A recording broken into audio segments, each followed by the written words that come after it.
ಮತ್ತೆ ಫಾರ್ಮ್ಗೆ ಮರಳಿರುವ ಕರ್ನಾಟಕ ಲೋಕಾಯುಕ್ತ ಭ್ರಷ್ಟ ಅಧಿಕಾರಿಗಳಿಗೆ ಬಲೆ ಬೀಸ್ತಾ ಇದೆ.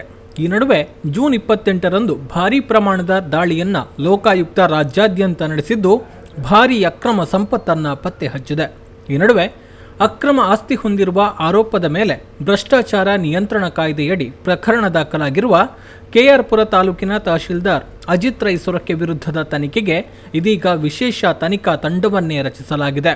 ಈ ವಿಚಾರ ಕರ್ನಾಟಕ ಲೋಕಾಯುಕ್ತದ ಇತಿಹಾಸದಲ್ಲೇ ಪ್ರಥಮ ಎನ್ನಲಾಗಿದೆ.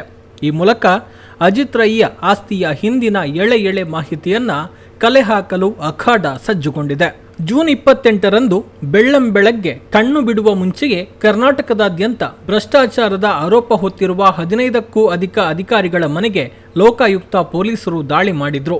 ಈ ಸಂದರ್ಭದಲ್ಲಿ ಕೆಆರ್ಪುರ ತಾಲೂಕಿನ ಈ ಹಿಂದಿನ ತಹಶೀಲ್ದಾರ್ ಮೂಲತಃ ದಕ್ಷಿಣ ಕನ್ನಡ ಜಿಲ್ಲೆಯ ಪುತ್ತೂರು ತಾಲೂಕಿನ ಸರ್ವೆ ಗ್ರಾಮದ ಸೊರಕೆ ಬಳಿಯ ಸಾಗು ನಿವಾಸಿ ದಿವಂಗತ ಆನಂದ ರೈಯವರ ಪುತ್ರ ಅಜಿತ್ ಕುಮಾರ್ ರೈಯವರ ಬಳಿ ಪತ್ತೆಯಾದ ಆಸ್ತಿ, ದುಡ್ಡು, ವಾಹನಗಳ ದಂಡು ನೋಡಿ ಲೋಕಾಯುಕ್ತ ಪೊಲೀಸರು ದಂಗಾಗಿದ್ದಾರೆ. ಜೂನ್ 28ರಂದು ಬೆಳ್ಳಂಬೆಳಗ್ಗೆ ಅಜಿತ್ ರೈಯವರ ಬೆಂಗಳೂರಿನ ಕೆಆರ್ಪುರಂನಲ್ಲಿರುವ ಬಂಗಲೆ, ಚಂದ್ರ ಲೇಔಟ್ನ ಸ್ಕೈಲೈನ್ ಅಪಾರ್ಟ್ಮೆಂಟ್ನಲ್ಲಿರುವ ಫ್ಲಾಟ್, ಸಹಕಾರ ನಗರದ ಫಾರ್ಚೂನ್ ಸೆಂಟರ್ ಅಪಾರ್ಟ್ಮೆಂಟ್ನಲ್ಲಿರುವ ಮನೆ, ದೇವನಹಳ್ಳಿ ಇಳತ್ತೋರೆಹಳ್ಳಿಯಲ್ಲಿರುವ ಫಾರ್ಮ್ ಹೌಸ್, ಪುತ್ತೂರಿನ ಸೊರಕೆಯಲ್ಲಿರುವ ಮನೆ ಜೊತೆಗೆ ಅವರ ಬೇನಾಮಿಗಳೆಂದು ಶಂಕಿಸಲಾದ ಹಲವರ ಮನೆಗಳು ಸೇರಿದಂತೆ 11 ಸ್ಥಳಗಳ ಮೇಲೆ ಲೋಕಾಯುಕ್ತ ಪೊಲೀಸರು ದಾಳಿ ಮಾಡಿದ್ರು.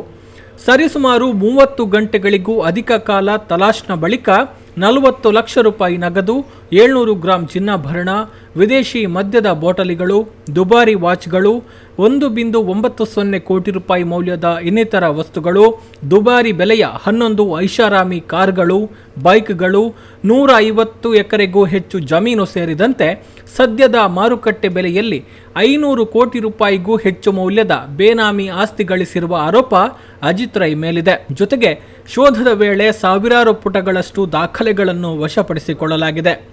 ಬೇನಾಮಿಗಳ ಜೊತೆಗೆ ಅಜಿತ್ ರೈ ನಿಕಟ ನಂಟು ಹೊಂದಿರೋದಕ್ಕೆ ಹಲವು ಪುರಾವೆಗಳು ಸಿಕ್ಕಿದೆ. ಅಜಿತ್ ರೈ ತನ್ನ ಸರ್ವಿಸ್ ಪೀರಿಯಡ್ನಲ್ಲಿ ಪಡೆದಿರುವ ವೇತನ ಮತ್ತು ಭತ್ಯೆಯನ್ನ ಲೆಕ್ಕ ಹಾಕಿದ್ರೆ ಸಿಗೋದು ವೇತನ ಮತ್ತು ಭತ್ಯೆ ರೂಪದಲ್ಲಿ ಒಟ್ಟು 1.20 ಕೋಟಿ.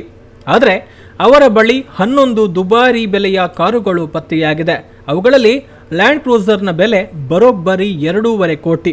ಅಂದರೆ ಒಂದು ಕಾರಿನ ಬೆಲೆಯೇ ಆರೋಪಿಯ ಒಟ್ಟು ವೇತನ ಭತ್ಯೆಯ 2 ಪಟ್ಟಿಗಿಂತ ಹೆಚ್ಚಾಗಿದೆ ಅನ್ನೋದು ತನಿಖೆಯಿಂದ ತಿಳಿದು ಬಂದಿರುವ ಮಾಹಿತಿ. ಅಷ್ಟೇ ಅಲ್ಲದೆ Volvo XC10, 4 Toyota Fortuner, 4 Mahindra Thar ಜೀಪುಗಳು ಕೂಡ ಸಿಕ್ಕಿದೆ. ಹೀಗಾಗಿ ಆದಾಯಕ್ಕಿಂತ ಹೆಚ್ಚು ಆಸ್ತಿ ಹೊಂದಿರುವ ಆರೋಪದಡಿ ಅಜಿತ್ ರೈ ವಿರುದ್ಧ FIR ದಾಖಲಿಸಲಾಗಿದೆ. ಈಗ ಪ್ರಕರಣ ಒಂದು ಹಗರಣದ ಸ್ವರೂಪವನ್ನ ಪಡೆದುಕೊಂಡಿದೆ. ಬಹು ಆಯಾಮಗಳಲ್ಲಿ ತನಿಖೆ ನಡೆಸಬೇಕಿದ್ದು ಅದಕ್ಕಾಗಿ ವಿಶೇಷ ತನಿಖಾ ತಂಡವನ್ನು ರಚಿಸಲಾಗಿದೆ. ಲೋಕಾಯುಕ್ತ ಬೆಂಗಳೂರು ಘಟಕದ SP KV ಅಶೋಕ್ ಮೇಲುಸ್ತುವಾರಿಯಲ್ಲಿ ಬೆಂಗಳೂರು ನಗರ ಘಟಕದ DYSP ಪ್ರಮೋದ್ ಕುಮಾರ್ SITಯ ನೇತೃತ್ವ ವಹಿಸಿದ್ದಾರೆ. ಅವರ ಜೊತೆಗೆ 2 DYSP, 4 ಇನ್ಸ್ಪೆಕ್ಟರ್ಗಳು ತಂಡದಲ್ಲಿದ್ದಾರೆ. ಹಲವು ಇತರ ಅಧಿಕಾರಿಗಳು ಮತ್ತು ಸಿಬ್ಬಂದಿಯನ್ನ ಈ ಟೀಮಿಗೆ ನಿಯೋಜನೆ ಮಾಡಲಾಗಿದೆ. ಇಷ್ಟು ಮಾತ್ರ ಅಲ್ಲದೆ ತಪಾಸಣೆಯ ವೇಳೆ ಅಜಿತ್ ರೈ ಬ್ರ್ಯಾಂಡ್ ಲೋಗೋ ಕೂಡ ರಿವೀಲ್ ಆಗಿದೆ. ASR ಹೆಸರಿನಲ್ಲಿ ಅಜಿತ್ ರೈ ಅಫಿಷಿಯಲ್ ಲೋಗೋ ಕೂಡ ತಯಾರು ಮಾಡಿದ್ರು. ASR ಅಂದ್ರೆ ಅಜಿತ್ ಸೌಮ್ಯ ರೈ. ತನ್ನ ಹೆಸರಿನ ಜೊತೆಗೆ ಪತ್ನಿ ಸೌಮ್ಯ ಹೆಸರನ್ನ ಸೇರಿಸಿ ಅಜಿತ್ ರೈ ಲೋಗೋ ವಿನ್ಯಾಸ ಮಾಡಿದ್ರು. ತನ್ನ ಬೈಕ್, ಕಾರು ಹಾಗೂ ಇತರೆ ವಸ್ತುಗಳಿಗೆ ಇದನ್ನ ಅಜಿತ್ ಅಂಟಿಸ್ತಾ ಇದ್ರು. ಆಡಿ, ಬೆನ್ಸ್ ಕಾರುಗಳ ಲೋಗೋ ಮಾದರಿಯಲ್ಲಿ ವಿನ್ಯಾಸ ಮಾಡಿದ್ದನ್ನು ನೋಡಿ ಲೋಕಾಯುಕ್ತ ಅಧಿಕಾರಿಗಳು ಶಾಕ್ ಆಗಿದ್ದಾರೆ. ಇನ್ನು ಅಜಿತ್ ರೈ ಬಳಿ ಪತ್ತೆಯಾಗಿರೋ ಎಲ್ಲ ವಾಹನಗಳ ನೋಂದಣಿ ಸಂಖ್ಯೆ 1368 ಅನ್ನೋದು ವಿಶೇಷ. ಅಂದರೆ ಸಂಖ್ಯಾಶಾಸ್ತ್ರದ ಹಿನ್ನೆಲೆಯಲ್ಲಿ ಈ ಸಂಖ್ಯೆಯನ್ನು ಬಳಸಿಕೊಳ್ತಾ ಇದ್ರು ಅನ್ನೋದು ಮತ್ತೊಂದು ಅಚ್ಚರಿಯ ಸಂಗತಿ. ಈ ವಾಹನಗಳೆಲ್ಲವೂ ಕೂಡ ನವೀನ್ ಕುಮಾರ್ ಎಂಬ ಹೆಸರಿನಲ್ಲಿ ನೋಂದಣಿಯಾಗಿರೋದು ತನಿಖೆಯ ವೇಳೆ ಬೆಳಕಿಗೆ ಬಂದಿದೆ. ಈ ಮೂಲಕ ನವೀನ್ ಕುಮಾರ್ ಬೇನಾಮಿ ವ್ಯಕ್ತಿ ಅನ್ನೋದು ಲೋಕಾಯುಕ್ತ ಪೊಲೀಸರ ತನಿಖೆಯಲ್ಲಿ ಬಹಿರಂಗಗೊಂಡಿದೆ. ಇದರ ಜೊತೆಗೆ ಆರೋಪಿಯ ಸಹೋದರ ಆಶಿತ್ ರೈ ಹೆಸರಿನಲ್ಲಿ 40 ಎಕರೆ ಜಮೀನು ನೋಂದಣಿಯಾಗಿದ್ರೆ ಸ್ನೇಹಿತ ಗೌರವ್ ಶೆಟ್ಟಿ ಹೆಸರಲ್ಲಿ 98 ಎಕರೆ ಜಮೀನು ನೋಂದಣಿಯಾಗಿದೆ. ಜೊತೆಗೆ ನಿಕಟವರ್ತಿಗಳಾದ ಕೃಷ್ಣಪ್ಪ, ಹರ್ಷವರ್ಧನ್ ಸೇರಿದಂತೆ ಕೆಲವರ ಹೆಸರಿನಲ್ಲಿ ಹೆಚ್ಚಿನ ಸ್ಥಿರಾಸ್ತಿಗಳಿದ್ದು ಬೇನಾಮಿಗಳೆಂದು ಗುರುತಿಸಿರುವ ಎಲ್ಲ ವ್ಯಕ್ತಿಗಳನ್ನು ವಿಚಾರಣೆಗೆ ಒಳಪಡಿಸಲು ತನಿಖಾ ತಂಡ ಮುಂದಾಗಿದೆ ಎನ್ನುವುದು ಬೆಳಕಿಗೆ ಬಂದಿದೆ. ಇನ್ನು ಪತ್ತೆಯಾಗಿರುವ 98 ಎಕರೆ ಜಮೀನಿನಲ್ಲಿ Ajit Rai horse ride training centre ಅನ್ನ ತೆರೆಯಲು ಯೋಜನೆ ರೂಪಿಸಿದ್ರು ಎನ್ನುವ ಮಾಹಿತಿಯೂ ಇದೆ. ಜೊತೆಗೆ ದೊಡ್ಡಬಳ್ಳಾಪುರದಲ್ಲಿ ಪತ್ತೆಯಾಗಿರೋ ಜಮೀನಿನಲ್ಲಿ ಫಾರ್ಮ್ಯುಲಾ 1 ರೇಸಿಂಗ್ ಟ್ರ್ಯಾಕ್ ನಿರ್ಮಾಣಕ್ಕೆ ಬ್ಲೂ ಪ್ರಿಂಟ್ ತಯಾರಾಗಿತ್ತು ಅನ್ನುವ ಮಾಹಿತಿಯೂ ಸಿಗ್ತಾ ಇದೆ.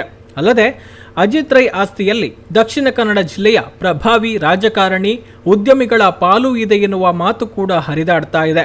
ಹೀಗಾಗಿ ದಕ್ಷಿಣ ಕನ್ನಡ ಜಿಲ್ಲೆಯಲ್ಲೂ ಕೂಡ ಈ ಎಲ್ಲ ಆರೋಪಗಳ ಬಗ್ಗೆ ಪಿನ್ ಟು ಪಿನ್ ಡೀಟೇಲ್ ಕಲೆ ಹಾಕಲು ಲೋಕಾಯುಕ್ತ ಮುಂದಾಗಿದೆ. ಹೀಗಾಗಿ ಗುರುವಾರ ಬಂಧನಕ್ಕೆ ಒಳಗಾಗಿದ್ದ ಅಜಿತ್ ಲೋಕಾಯುಕ್ತ ಪೊಲೀಸರು ಭ್ರಷ್ಟಾಚಾರ ನಿಯಂತ್ರಣ ಕಾಯ್ದೆಯ ವಿಶೇಷ ನ್ಯಾಯಾಲಯಕ್ಕೆ ಶುಕ್ರವಾರ ಮಧ್ಯಾಹ್ನ ಹಾಜರುಪಡಿಸಿದ್ರು. ಹೆಚ್ಚಿನ ವಿಚಾರಣೆ ಅಗತ್ಯ ಇರೋದ್ರಿಂದ 7 ದಿನಗಳ ಕಾಲ ತಮ್ಮ ವಶಕ್ಕೆ ನೀಡುವಂತೆ ಲೋಕಾಯುಕ್ತ ಪೊಲೀಸರು ನ್ಯಾಯಾಲಯಕ್ಕೆ ಮನವಿ ಸಲ್ಲಿಸಿದ್ದು, ಮಾನ್ಯ ಮಾಡಿದ ನ್ಯಾಯಾಧೀಶ SP ಶ್ರೀಕಾಂತ್ ಜುಲೈ 6ರವರೆಗೆ ಆರೋಪಿಯನ್ನ ತನಿಖಾ ತಂಡದ ವಶಕ್ಕೆ ನೀಡಿ ಆದೇಶ ನೀಡಿದ್ದಾರೆ. ಈ ಹಿಂದೆ KR ಪುರದ ತಹಶೀಲ್ದಾರ್ ಆಗಿ ಕರ್ತವ್ಯ ನಿರ್ವಹಿಸ್ತಾ ಇದ್ದ ಅಜಿತ್ ಕುಮಾರ್ ರೈ ಅವರನ್ನ ರಾಜಕಾಲುವೆ ಒತ್ತುವರಿದಾರರಿಗೆ ಸಹಕಾರ ನೀಡಿ ಹೈಕೋರ್ಟ್ನಿಂದ ತಡೆಯಾಜ್ಞೆ ತರಲು ಸಹಕಾರ ನೀಡಿದ್ರು ಎಂಬ ಆರೋಪದಡಿ ರಾಜ್ಯ ಸರ್ಕಾರ ಅಮಾನತು ಮಾಡಿತ್ತು. ಕೆಲ ದಿನಗಳ ಹಿಂದೆ ಅಮಾನತು ಆದೇಶವನ್ನ ಸರ್ಕಾರ ಹಿಂಪಡೆದುಕೊಂಡಿದ್ದರಿಂದ ಮತ್ತೆ KR ಪುರ ತಹಶೀಲ್ದಾರ್ ಆಗಿ ಕರ್ತವ್ಯಕ್ಕೆ ಹಾಜರಾಗಿದ್ರು. ಕಳೆದ 1 ವಾರದ ಹಿಂದಷ್ಟೇ ಸ್ಥಳ ತೋರಿಸದೆ ವರ್ಗಾವಣೆ ಮಾಡಲಾಗಿತ್ತು. ಇದೀಗ ಲೋಕಾಯುಕ್ತ ಪೊಲೀಸರಿಂದ ದಾಳಿಗೆ ಒಳಗಾಗಿ ಪೊಲೀಸ್ ಕಸ್ಟಡಿಯಲ್ಲಿದ್ದಾರೆ. ಮುಂದೇನಾಗುತ್ತೆ ಅನ್ನೋದನ್ನ ಕಾದು ನೋಡಬೇಕಾಗಿದೆ. ಬ್ಯೂರೋ ರಿಪೋರ್ಟ್, ಸುದ್ದಿ news, Puttur.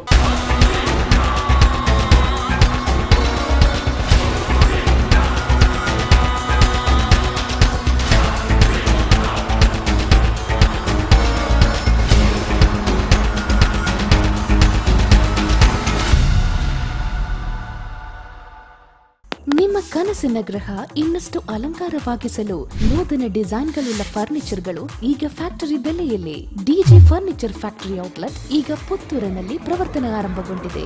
ವಾರ್ಡ್ರೋಬ್ಗಳು, bedroom set, sofa set, wooden ಕೋಟ್ಗಳು, ಕಿಚನ್ ಡೈನಿಂಗ್ ಸೆಟ್ಗಳು, ಸ್ಟಡಿ ಟೇಬಲ್ ಗಳಂತಹ ಮುಂತಾದ ಎಲ್ಲ ರೀತಿಯ ಫರ್ನಿಚರ್ ಈಗ ಫ್ಯಾಕ್ಟರಿ ಬೆಲೆಗೆ. ಕನಸಲು ಇಲ್ಲದಂತಹ ಈ ರಿಯಾಯಿತಿ ಬೆಲೆ ಪ್ರಯೋಜನ ಪಡಿಸಿಕೊಳ್ಳಲು ಸಂದರ್ಶಿಸಿ DG furniture factory outlet, Rahim's complex, near Darbe circle, Puttur.